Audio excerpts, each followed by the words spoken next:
এই পুরোটা হলো গিয়ে মাদারবোর্ড, ঠিক আছে। এই যে এই পুরোটা হলো গিয়ে মাদারবোর্ড, পুরোটা মাদারবোর্ড।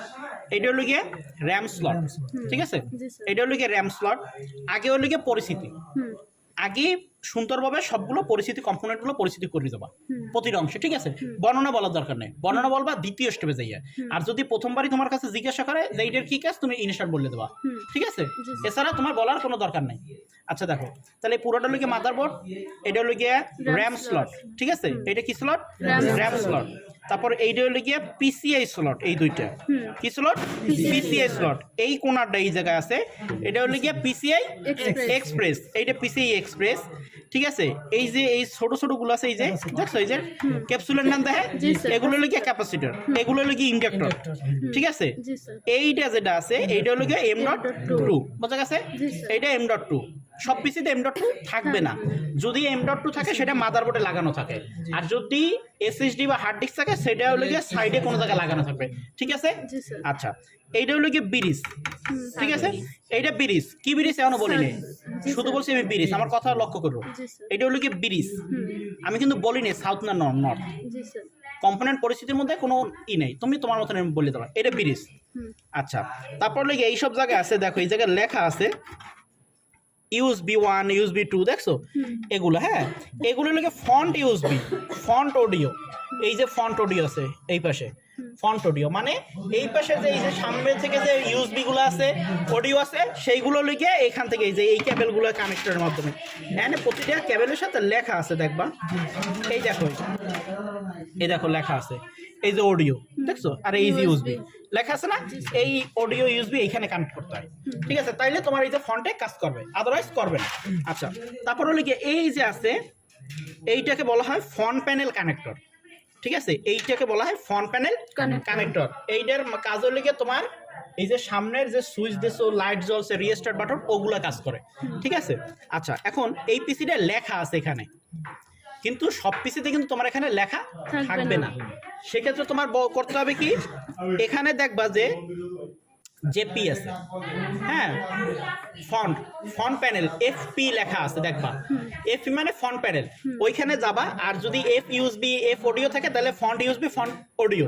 আর যদি এফপি লেখা থাকে তাহলে ফন্ট প্যানেল অথবা এফ প্যানেল লেখা থাকে, ওইখানে গিয়ে করবা কি, তোমার এই যে প্রতিটা দুইটা পিনের মাঝখানে তুমি পাওয়ার কেবল দেওয়ার পর প্রতিটা পিনের মাঝখানে তুমি এইটা দিয়ে শর্ট করবা।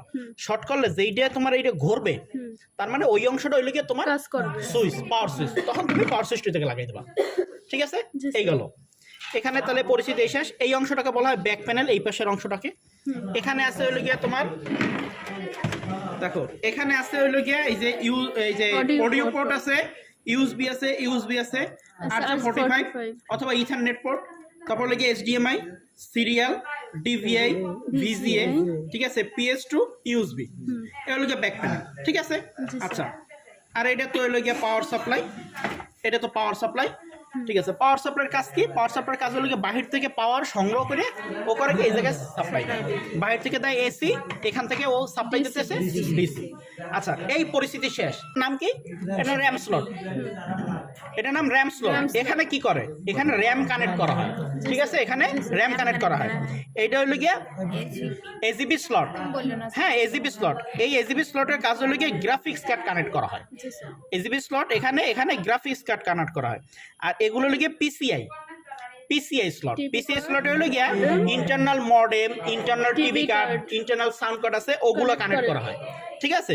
আচ্ছা, এটা হলো গিয়ে পিসিআই এক্সপ্রেস, ঠিক আছে, পিসিআই এক্সপ্রেস মানে এইটারই আপডেট এখানে। আচ্ছা, ঠিক আছে। এটা হলো গিয়া বায়োস ব্যাটারি বা সিমস ব্যাটারি। এর কাজ কি, এর কাজ হলো গিয়া সিস্টেম ইউনিটটা আমার যখন বন্ধ থাকে তখন এই পাওয়ারটা সংগ্রহ করে, কি এইটার টাইমার ডেটগুলোকেও চালু রাখে, ঠিক আছে, এইটার কাজ। আচ্ছা, তাহলে এইটা কি M.2, তার মানে এইটাই আমার সেকেন্ডারি মেমোরি, স্থায়ীভাবে ডাটা সংরক্ষণ করে। আর এইটা হলো কি আমার র্যাম, এটা র্যামের পুনরূপ হলো গিয়া র্যান্ডম অ্যাক্সেস মেমোরি। এই র্যামটা হলো গিয়া, এই র্যামের কাজ কি, এই র্যামের কাজ হইল গিয়া চলমান প্রোগ্রাম ডাটা লোড করা। যেমন তুমি একটা অফিস প্রোগ্রাম কাজ করতেছো, ওইটা তখন ওই যে ডাটাগুলো কাজ করতেছো ওই ডাটাটা ওইয়ের মধ্যে লোড হইতেছে, যখন তুমি সেভ করবা তখন যাবে সেকেন্ডারিতে, সেভ করার আগ পর্যন্ত থাকবে প্রাইমারির ভিতরে, ঠিক আছে, এখানে থাকবে। আর এইটা হলো গিয়া র্যাম, এই র্যামটা DDR3 2 4 কোনটা, এইটা 4। কিভাবে বুঝবা, লেখা আছে, লেখা যদি না থাকে তাহলে কিভাবে বুঝবা, দেখো এই দাগটা থাকবে প্রায় কাছাকাছি বরাবর এবং এই দুই পাশ থেকে একটু ঢেউর মতন আছে, দেখছো এই যে আছে, এটা হলো গিয়ে র্যাম, ঠিক আছে। আর এইটা তো ATX 24, এখানে হলো গিয়ে পাওয়ার দিছে, পাওয়ার সাপ্লাই থেকে মাদারবোর্ডে, এটা হলো গিয়ে ATX 4 পিন মানে প্রসেসর সকেটের পাওয়ার দেওয়ার জন্য, এইটা তো প্রসেসর, আর এইটা লাগানো আছে প্রসেসর সকেটের উপরে। এইটা যে আমি বলছি ব্রিজ, তাহলে এটা কি ব্রিজ, এটা সাউথ ব্রিজ, তাহলে নর্থ ব্রিজ কোনটা, নর্থ ব্রিজ প্রসেসর সকেট নিজেই নর্থ ব্রিজ হিসেবে কাজ করতেছে। এটা হলো গিয়ে কুলিং ফ্যান, ঠিক আছে, কুলিং ফ্যানের এইটা হলো গিয়ে ফ্যান, হ্যাঁ, আর এইটা হলো গিয়ে হিট সিঙ্ক, এই যে অ্যালুমিনিয়ামের মেটাল, এটা হিট সিঙ্ক। এইটার কাজ হলো গিয়ে প্রসেসরটা যখন চালু হয় তখন অনেক গরম হয়, প্রসেসরটাকে ঠান্ডা রাখা হলো গিয়ে কাজ, এই যে বাতাস দিতে আছে আর এইটা ঠান্ডা হয়ে ওটার উপরে ধরে রাখছে, ঠিক আছে। আর এই যে এই পেস্টের মতন যেটা দিচ্ছে এটাকে বলা হয় থার্মাল পেস্ট।